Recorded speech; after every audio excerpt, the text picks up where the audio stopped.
Welcome to Mentor. I'm Rachel Ford. And I'm Marco Bertozzi. And we have a great guest, a proper media mogul, you could describe it, of Colin Gottlieb. And there was a lot. We covered a lot, didn't we? Some incredible pearls of wisdom.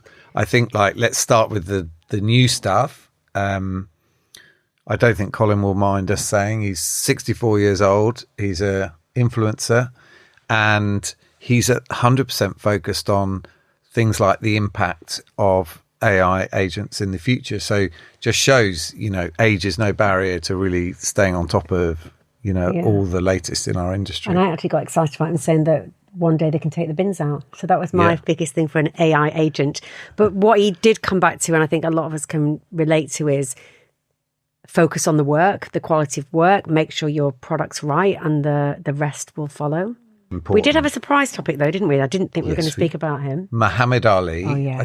We didn't have that down on our list of things we were going to cover. But before we dive into Colin, we like to kind of start off the podcast with kind of what's going on in the world of Adland. And I think actually it comes through from, some of the conversation with Colin, that actually it's hard to have a conversation right now without AI coming into it. And especially in our own business, we love it and hate it, don't we? Well, it's something that I don't think we could have done a lot of, or made the progress we've made without the support of all the incredible tools, most of them driven by AI. Yeah, it is a co-pilot. It's made it a lot easier to be able to go to AI or ChatGPT and ask it a question. It's almost like your pocket mentor. Yeah. Did we say pocket mentor? It's like a mentor. We should do a podcast about mentorship. We should do a podcast about mentorship. Okay, well, I think it's time for our... Talk to Colin. Should we let Colin in? Yeah. Colin, do you want to come in? Let's come go. On.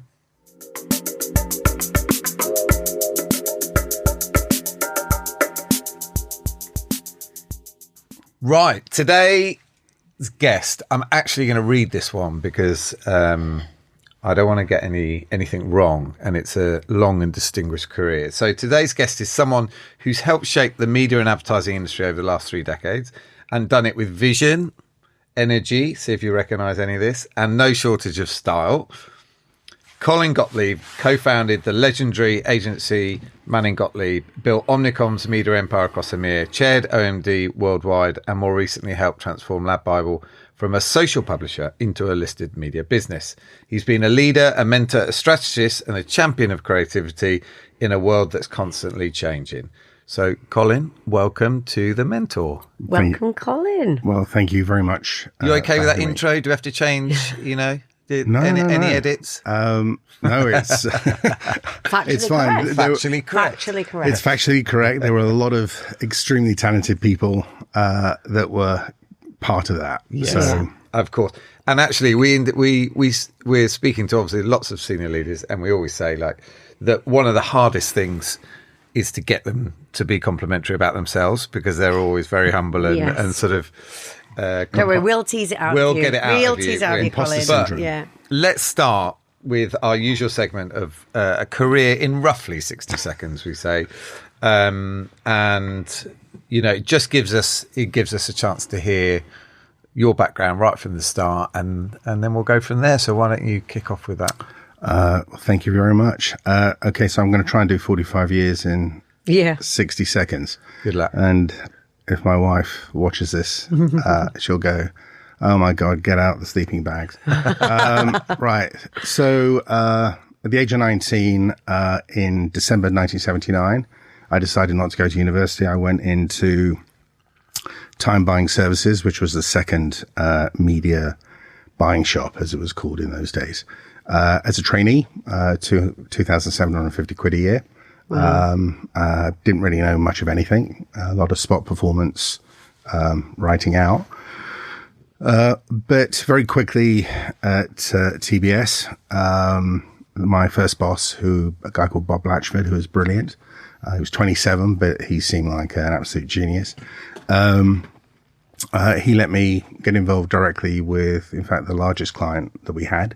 So all I'll say at TBS is at the age of 21, 22, I was driving the boss's souped-up Range Rover down Brentford to pick up a check for £100,000 a month, which is what the clients spend, and make radio commercials and plan and buy at Capital Radio. Yeah, just to clarify, that 100 grand wasn't going into your pocket. It wasn't going into my pocket at all. I had a tiny fraction of that paid across months.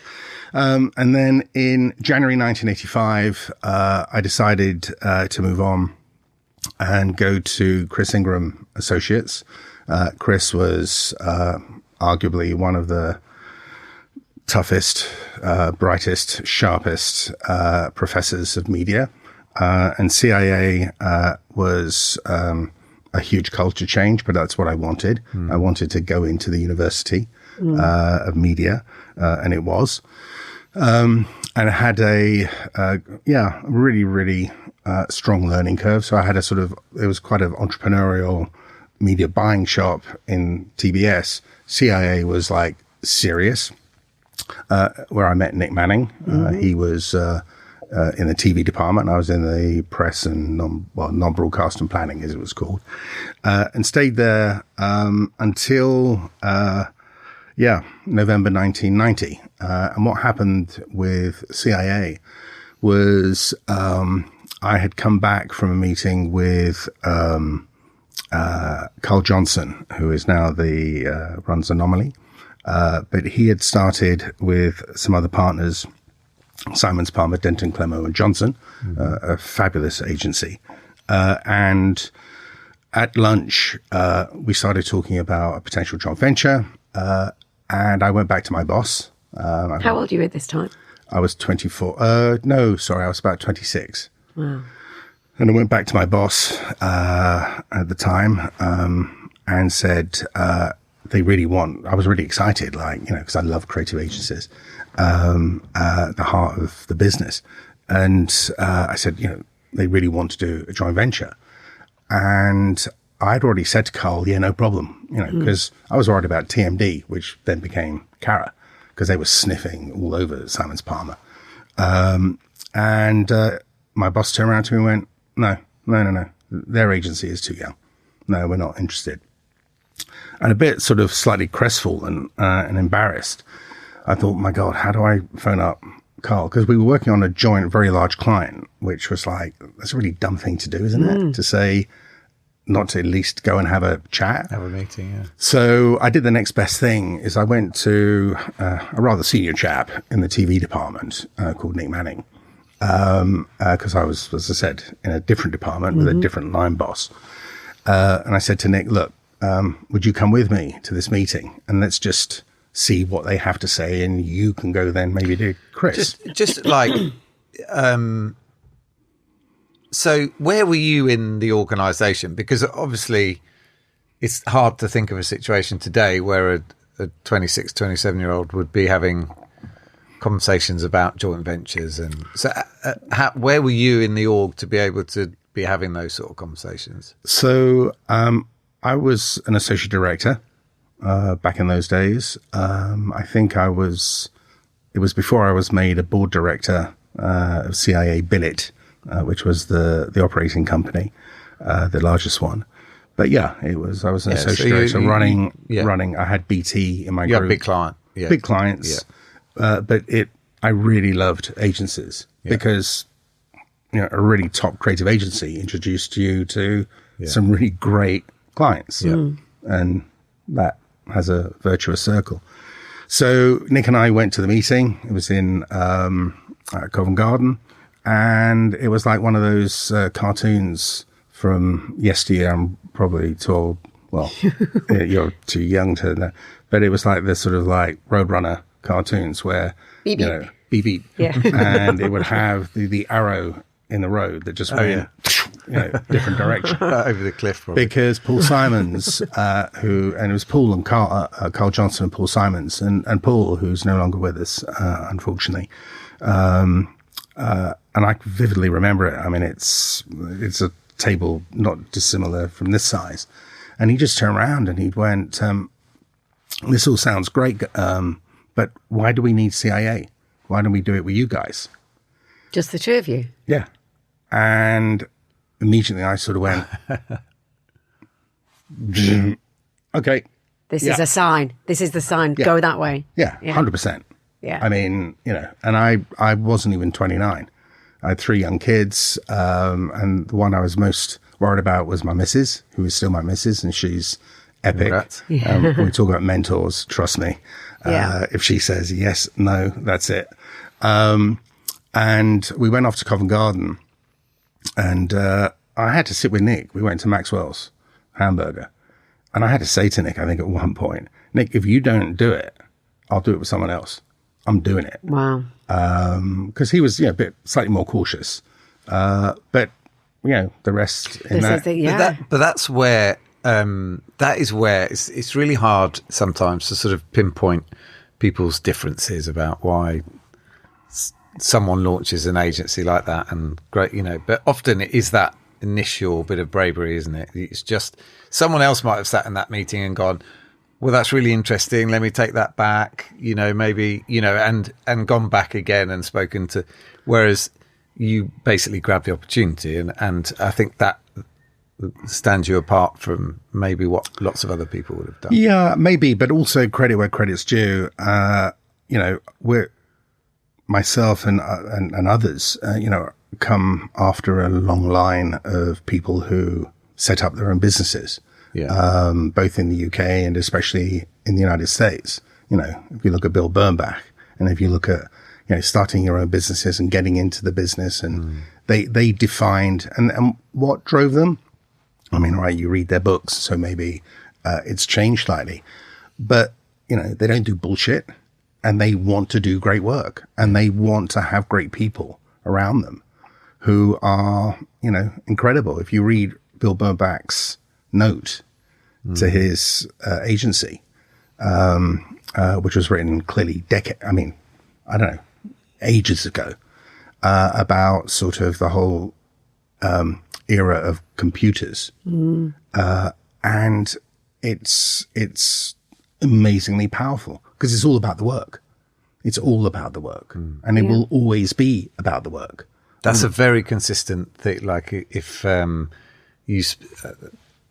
I was at Whaler, Sir John Hegarty was chairman of the board there, and that was his. It's all about the work. It's all about the work. Totally, totally. And so here am I sitting in front of Paul Simons, ex head of GGT, Carl Johnson.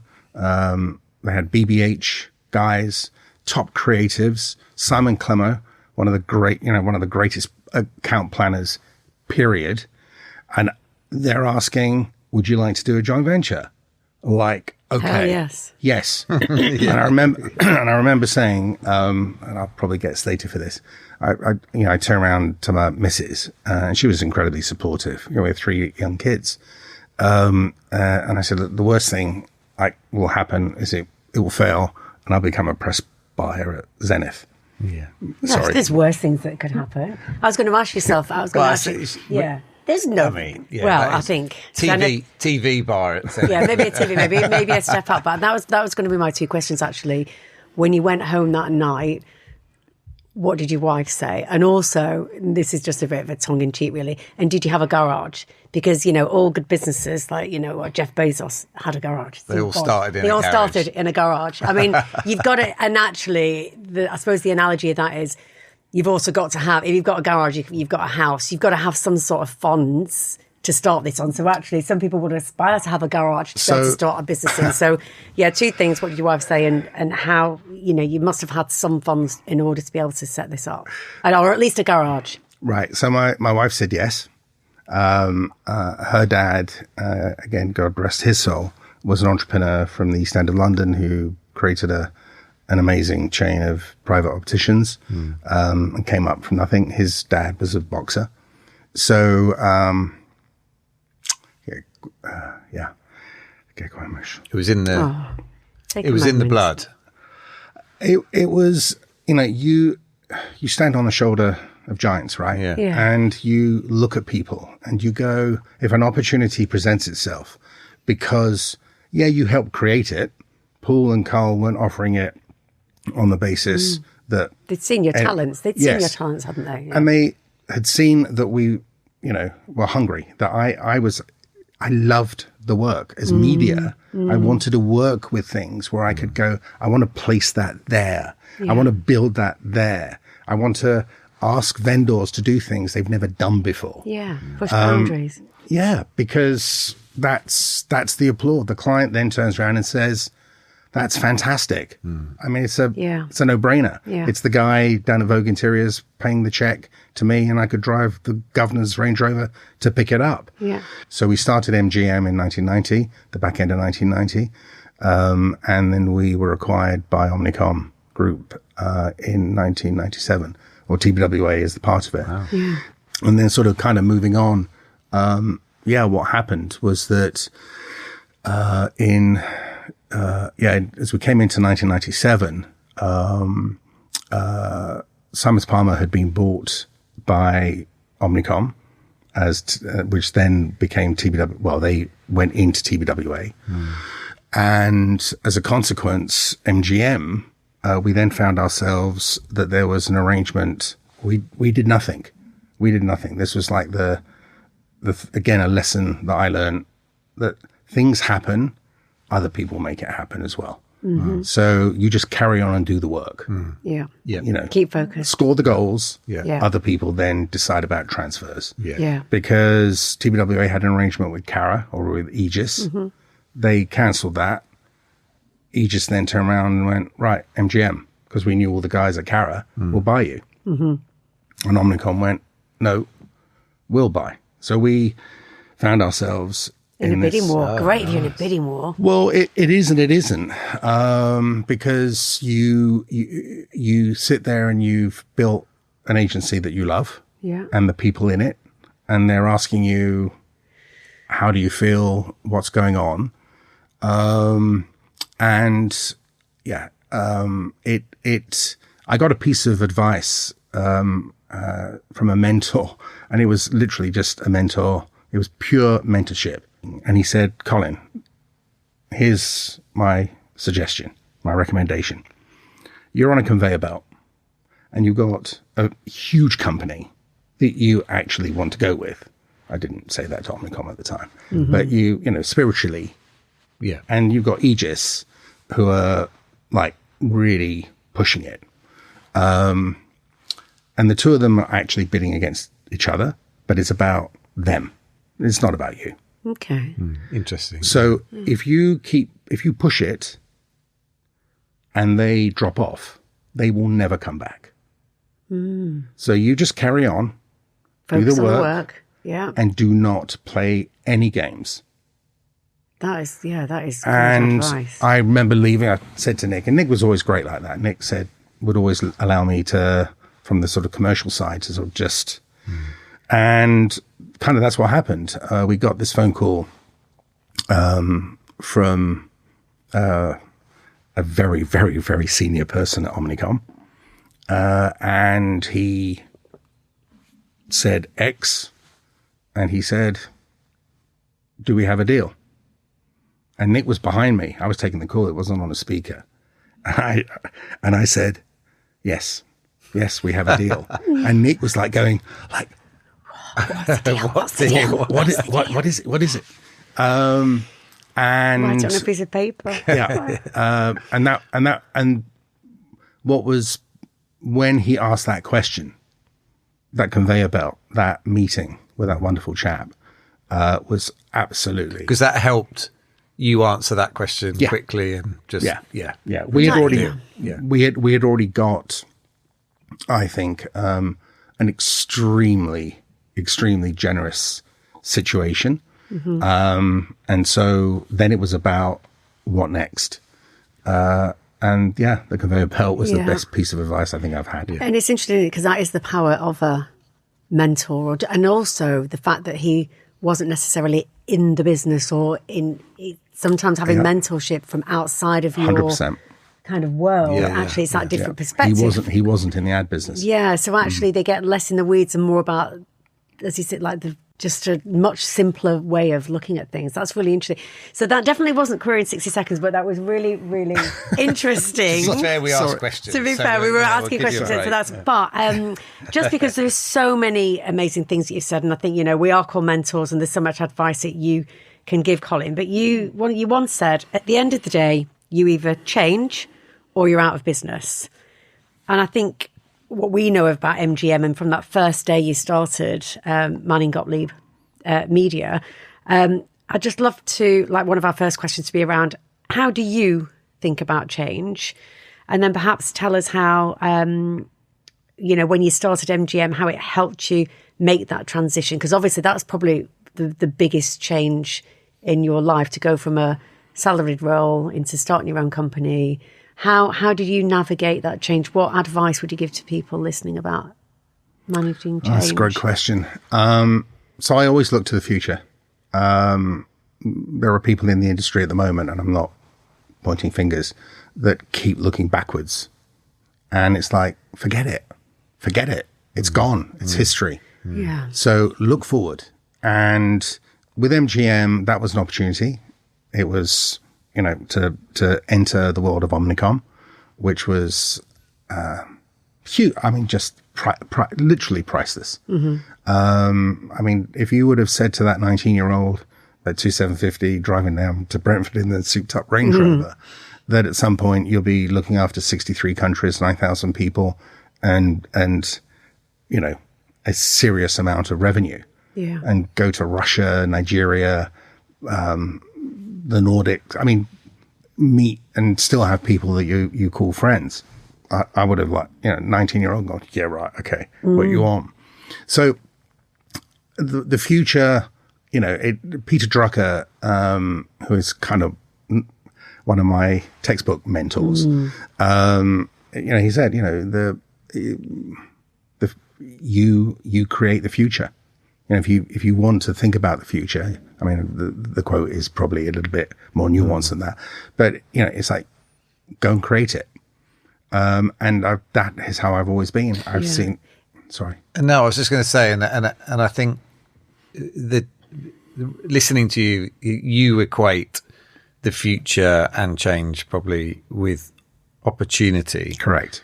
And I think that's a key. But for a lot of people going through change, whether you're a 24-year-old exec in an agency or you're a CEO of today facing a merger, it's good if you can somehow just always see change as opportunity, and that can, I think, can help guide you in that way. Totally. And today the opportunity is huge. If I think, and I'm forever restless. So, whilst I'm not working within the agency world, I could work on the vendor side, but not the agency side. So many other opportunities are presenting themselves. And yes, through Omnicom, in late 22, we'll come back to LADbible for sure. I got approached by the Muhammad Ali Center, because I had met Muhammad and Lonnie. And you met Muhammad Ali? Oh, yeah. Oh, wow. How was that? Could you feel spiritual? Massive. Yeah, I can imagine. Massive. And I have to be really careful because I'll start making a complete... Listen, we like emotion on this podcast. No. This is a human Very in podcast. touch with our feelings, Mentors aren't we? come in different shapes I'm and famous sizes. for that. I love the spiritual side. Marco's not spiritual. I'm very spiritual. Well, it's funny you use the word, because one of the key words, and if you speak to Lonnie, and one day we will get Lonnie into the UK, because Lonnie is incredible. His wife is incredible. Wow. Super smart. Wow. And if you said, and there are like 6 tenets to his way of life, right? Conviction, respect, giving. One of them, right at the top, you say to Lonnie, spirituality. Yeah. And what made Muhammad Ali so big, not just as a boxer, was that if you speak to young people today, he was a change maker. And that is why, if you do any research of Gen Z, heat of like the top 10 athletes of all time, You'll come up. near the top. Yeah. And what a positive, I mean, we need more of those positive role models, don't we? For Totally. the younger generation. But without being, too critical, if you talk to certain people about the opportunities, people sort of switch off because there's a lot of people that want to talk about doing things for young people, but very few do actually really change things. They talk. They don't walk my the God. walk. Yeah. And that fires me like nothing. Well, actually, that's because and does that really go into your LADbible Yes. experience? Because there's obviously LADbible, which is so much research into Well, Gen Z. yeah, and look, I mean, this in late 2017, Omnicom offered me a really amazing opportunity, a global opportunity, which I couldn't take. I mean, I was already looking after 63 countries. I was approaching 60. I mean, I was 57 at the time, but we had our first grandchild. Don't get me going. No. And they're, I mean, just insane. So we've got now 5 and we've got 1 on the way. Oh, wow. Congratulations. And they're just, I mean, Gen Alpha, guys, get out before you can, because the Gen Alpha mob, they'll have the whole industry upturned and flying. Yeah. No, so and I'd started my own social page. It's to do with cars. So I'm not going to say any more than that. It's not my name. And the reason for that was because we used to do these top to top meetings in Vegas with Facebook, now Meta, of course, but Facebook at the time, and had all these presentations, and we'd all sit there talking. And I was like thinking, unless you do it, how do you know what organic social is? Everybody knows paid. Yeah. Paid's easy. Yeah. Ish. But organic, I mean, Marco, So I got this a message from Solly Solomou, who is the boss of LADbible, LBG Media PLC now. And he wanted to have lunch. And already I was in the process of exiting Omnicom Media Group. And Solly's challenge was that he couldn't seem to break through within the UK because social, we sometimes within our industry, less so now because of the whalers and because of others, it's quite conservative. It can be very, I remember when I went to LADbible Group, there was a big campaign Christmas party, and a number of my colleagues were coming up to me going, "Why'd you go into LADbible?" Okay, well, nearly 500 million followers, huge audiences, one of the biggest social publishers in the world. They're a private company at the moment. Let me think why. Why wouldn't I? Exactly. And you see the opportunity, and you're not afraid of the change. For them, they probably thought, how can you go from this really successful media mogul to something that they couldn't relate to? So they just couldn't relate to it, couldn't they? And Ariane and Solly had created these set of brands, and the organic was crazy. Yeah, that was crazy. And of course, the thing that I was starting to learn. So, long story short, it became evident that Solly was talking to me, and he then turned around and said, "Look, would you come on board?" And so I left Omnicom Media Group in August 19 and started in September 2019. Just before lockdown. Well, that, and again, talk about opportunities. So I started as a strategic board advisor. Solly said, just you come back to me with what you want. Yeah. Took options and went, got stuck in. Then in early 2020, very early, along came the pandemic.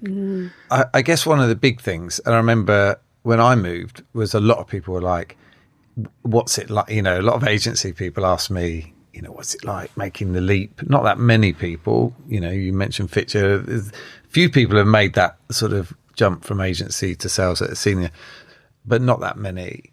What would you say to? Do you think you have to be a certain type of person to kind of succeed in that environment?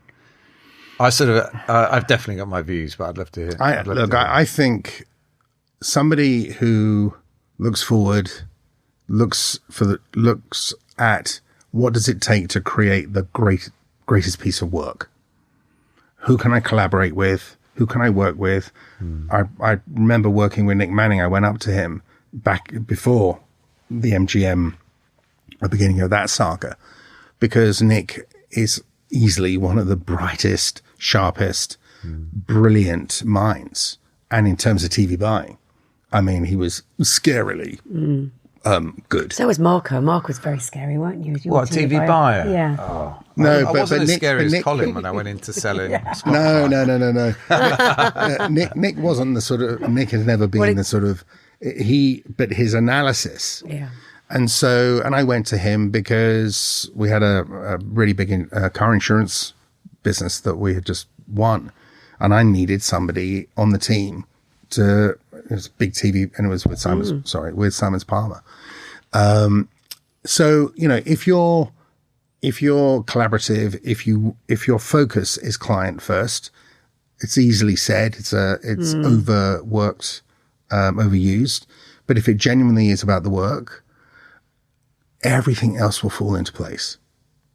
Yeah. It's a bit like, one of, various mentors who I've never met, but or influencers like Steve Jobs has been one for me, where there's videos of him now, in terms of saying, look after the product, look after the marketing, look after the distribution, get the right people, and the money will take care of itself. Exactly. 100%. Same as an agency. Yeah. We sat there and went, this is not rocket science. Get the best people, win the best pieces of business, get the best clients, producing the greatest work. The numbers will take care of themselves. Yeah. I think that when you said it, then people, and I think that's when we talk about AI and all the ways that can, well, it's going to transform the way that we operate, but you still need the brains and the sharpness and the people. And we spoke about earlier in the podcast that there is a worry about how do you get to the best people? And it's often when you know them, isn't it? And so although Solly though, he found you, didn't he? The reason that, Solly Solomou is as successful as he is, and Arian as well, is they zeroed in on the people they wanted. Yeah. All the tech in the world and but it does come down to people at the end of the day. Totally. Yeah. Tim Pearson now, I brought Tim in. Yeah. And he's a lad, and I mean, they're doing fantastic. a great job, aren't they? Yeah. Great job. So, for me, I think in the agency world, and coming back to opportunities, there is now so much opportunity. I mean, the thought, everyone's talking about AI. So what is happening with AI is it is very exciting, and people should be looking at it going, actually, what is it doing? It creates efficiency. So agentic AI, the fact that all of us will be able to have agents. If you're a really big CEO, of a major corporation, your client, that client as the CEO is going to be sitting there, say, with 8 or 9 hot things on their desk every moment, every second, right? They'll be sitting there going, right, let's say there's 10. 5 I'll give to my agent and agents, and 5 I'll give to the team. Yeah. And they will be operating because the agents will be able to do stuff, get it done, and back. And that's where I think the opportunity is so exciting. Can I just say one of my frustrations with this topic, though, is that it absolutely does all these things. We see it every day, and we'll be doing more and more. And yet I still can't I can't tell my phone to put a meeting in my diary because Apple doesn't want to play nicely with Siri is behind. Yeah. Siri is a mess. Yeah. But it won't put a meeting in my diary because it doesn't connect to Gmail. I'm like, we're talking about all this fantastical stuff, and there's a bit of me that just wants to talk to my phone and say, do this, do that. But they're like, oh no, we don't talk to each other. But it will happen. Yeah. It will. I know it will Was happen. it, I mean, media. Sorry. I was going to say necessity is the mother of invention, isn't it? Yeah. Like eventually they're going to have to. I just, it's funny as sometimes you get these disconnects. There's, the LinkedIn influencer that's used to be a publicist, always throwing stuff out. He's Tom. Yeah. Tom Goodwin. Yeah, Tom Goodwin. Oh yeah. He's very good at going, yeah, but I still can't do that. But he does that now. That's his shtick. That's his thing. Yeah, I know. Yeah. But a lot of those things do resonate sometimes. If you are, if you're a consultant and you're being ghosted by people, screw them. Yeah. Screw the people. Don't waste your time with people who ghost. Okay. Yeah, we come across that a lot in our line of work. Because that says everything. Yeah. Instead, take this amazing experience you have and just resources at your fingertips, basically. Yes, you've got so many resources. In terms of digital and analytics, in terms of content and creation, in terms of brand planning and insights, there are now pieces of tech, AI powered tech. We know them. Well, I mean, we've got 1,000 people registered in our collective and growing every day, and they all have amazing experiences. I guess the only thing I'd say, like from again, maybe there's people out there that will want to hear this. There are people that say yes to a joint, to setting up a media agency, and there's people that would be a bit more cautious. Like, how can you help? I know for a fact, because we've spoken to a lot of them, obviously, that there's lots of people who really want to make a go of something, but whatever, lots of circumstances that maybe. How could you sort of help them think about taking that leap? Like, what would your things for them to consider in that sense? I think in the world going forward, because of the range of opportunities, is be curious, be creative, be brave, but above all, be yourself. So it was right for me. I mean, sitting with Nick Manning in the burger joint going, Nick, if you hesitate, I will do it with someone else. Yeah. Have some conviction. Courage in your conviction. But everyone is slightly different. Yeah. So my frame on that is lean into the opportunities. But the first thing is start with what is right for you. What are your 3 core strengths? I know what my strengths are. I know what I'm not so good at. My wife would say there's a plenty list. But she's the boss. She's great. But if so not everyone will want to take the leap, but that doesn't stop them from maybe there's something else you can do. Like do it on the side, design it on the side hustle. Yes. Could you do like a side design husle? it on the side, Yeah. I mean, younger generation's much better at doing that. If you've been let go by a big firm, do not let big firms define your value. You define your value, not a big firm. Big firms are fantastic and some huge opportunities within them. But my goodness, the world, by 2027, by 2028, 29, with the likes of NVIDIA, because his business is GPUs, he's got to create more technologies and opportunities. So that is why it will just keep driving forward. And if you can assess yourself, what is right for you, it will give you the confidence, because all the tools are there. I mean, we didn't have tools.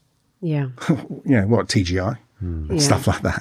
I mean, It is. I think it is tough because we speak to a lot of consultants every day, and I just say, look, it's not that you're not valued or that your expertise is not valued. Unfortunately, you've just become too expensive, and I think that's been a bit of an unfortunate when restructures happen. The first people to go the first people to be looked at are the most expensive. I would say the opportunity to that then is that those individuals, and then it's down to the individual. Yeah, because you have got a lot of value.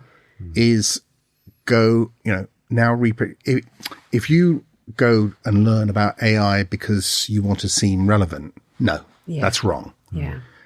go and use these tools, because what clients are going to look for increasingly in big firms, small firms, and individuals is that if you have a wealth of really solid experience and then you apply efficiency tools, that is the magic. And I agree. I mean, look, we set our own business up, well, look, sharp 10, no, how many, God, how long? Have 20 months? 20 months. And we still count 2 months. We do, yeah, we are still counting, but it's, technology certainly helps us. Like we're a human facing business, but of course it's the technology and the resources that actually just speed up what we do. So then we can focus on what's going to really drive the business versus admin. So even on an admin point of view, there's such an efficiency through AI. But as you say, there's so many intelligent resources out there. It's never been easier really to set up your own business. It's scary, but it's easy. It's a bit of a cheeky challenge back to you guys. Imagine then that if something like the Zoo, can I make? Yes, we don't normally, but yes, thank you for the Colin. We appreciate that. I've never been good with rules, but it's like if you've got all these people, use that combinate to get them to work together. So in terms of Datarama and their new now they're fully part of Salesforce. What is it? I'm just marketing cloud intelligence, right? So in terms of digital analytics, right, they do their free modules. But could you imagine if all of these individuals, you kind of crowdsource, they crowdsource themselves as a collective, not as one, but as a power of one. Yeah. What I'm saying is there is so much opportunity out there, and that people shouldn't necessarily be determined or shaped by what people think or what they've been told. And if their resumes are being read by AI or they're being ghosted, put the phone down, put the computer away. It's all there if you assess where you're strong, your strengths, and then make yourself relevant by showing how you've used the tools. Yeah. Good advice. Because clients will always want solutions, whether you're a massive firm, and the massive firms, anyway, well, leave that. Well, I think that advice coming from you is probably the best advice we can leave people with. We haven't had time. No, we haven't had time. Can we just please ask you though? Because I'm like sat here going, I just want to ask, because we do ask it every week. Have you ever fucked up? Excuse my French. What was your biggest fuck up? And we'll end on that. Yeah, okay. Let's end on that. Let's end on that, because you've been so you've given so many pearls of wisdom. We can learn through our mistakes. An elephant shits harder than 1,000 sparrows. Right. That's a good one. No, it was a bad one. It was a really bad one. So, my moment, which again I learned, I was at CIA. Yeah. My boss, I was young, but I'd been asked to go to a major presentation as CIA. He decided not to go. So he gave me the deck and I went, and it was a really very, it's a prestigious agency in Knightsbridge, Waldron, and I won't say what it is, but it was with Sony. Sorry, I shouldn't say so, but they were fine. It was a certain part. It was a professional part. Anyway, long story short, in the meeting, the head of account management, who was a scarily bright person, turns around and says, well, for example, with the television, because they'd presented the creative television work, we will not buy spots in such and such a program, such and such a program. We wouldn't buy a spot in Coronation Street ever like this. And of course, I'm sitting there thinking about unique reach and media and whatever. And I said, I'm wincing even thinking about it, because I was right at the end of the table. I was a young guy.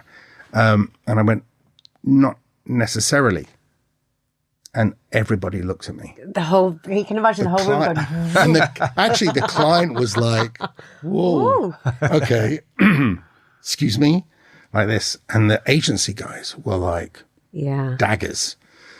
So, and everything went quiet. And but you were right though. No. You weren't right. Yes, but. Yeah. And I then started to try and explain that it's really effective against reach. And I then started to realize that everyone's looking at me like, they're lost, are they? Where are you going, lad? Where are you going? Yeah. So for some unknown reason, I pulled out of my locker, well, an elephant shits harder than 1,000 sparrows. Well, just throw it in there. Yeah, that is good to And end on. as I said it, fortunately the senior client started to giggle because it was like, he's, We get that. We this young understand guy that. has obviously lost it completely. I was ushered, the meeting finished. Oh. No, the meeting finished. I was ushered out politely. And I remember getting back to the office, and Chris Ingram was actually reasonably kind. And he said, "What did you say?" In Knightsbridge, that's what you said. And I said, "Well, because what did I learn from that? In a big presentation, never present somebody else's deck. Yeah, that's Yeah. Read the room. Yeah. And if you have an urge to be a prat, shut it." Yeah. Which later on, there were several instances where, no, I'll let it go. Yeah. And you just, remembered that moment. As you say, you learned from it, good didn't to you? have a reminder. And that's, Oh, well, you know Yeah. what? You're also a guest that has actually told us a specific story when we've asked that question, which is good. Oh, because, yeah. well.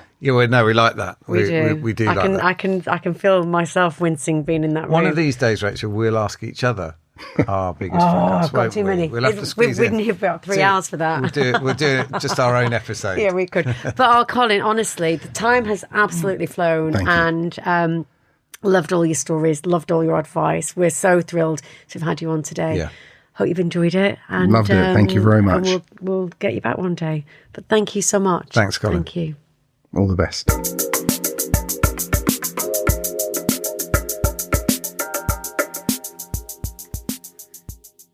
So, that was great, wasn't it? But anyway, so we'd like to end on some final advice and take it from some other mentors in our world. And currently using the book by Richard Reed from Innocent Drinks. If I could tell you just This is one not thing, an ad for Richard and Reed. all the people that he has met along the way. This one is from Esther Perel. I don't know if you know her, Marco, but she is a renowned relationship therapist. Okay. And advisor-in-chief on handling intimacy in the modern age. But this is what she says about relationships. The quality of your life ultimately depends on the quality of your relationships.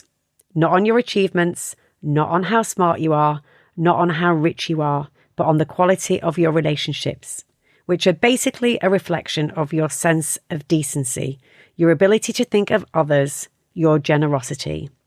Ultimately, at the end of your life, if people commend you, they will say what a wonderful human being you were. And when they talk about the human being that you were, it won't be the fact that you had a big bank account. It really won't. It will be about how you treated the people around you and how you made them feel. I think that's you, Marco, right there. I was going to say that's you. That's you. Right. I think that's you. Well, anyway, I think that's a good. I That's might a need good to one. improve in my last 30 years. I think that's a good one. Thank you, Esther, for that nugget. Well, I think that's all we've got time for. Don't forget, we do love to hear about your mentors and any advice that you've picked up along the way. Mentor is a Viral Tribe Entertainment production. And don't forget to give us a follow on Apple Podcasts and on Spotify. Join us next week for more Pearls of Wisdom from Mentor.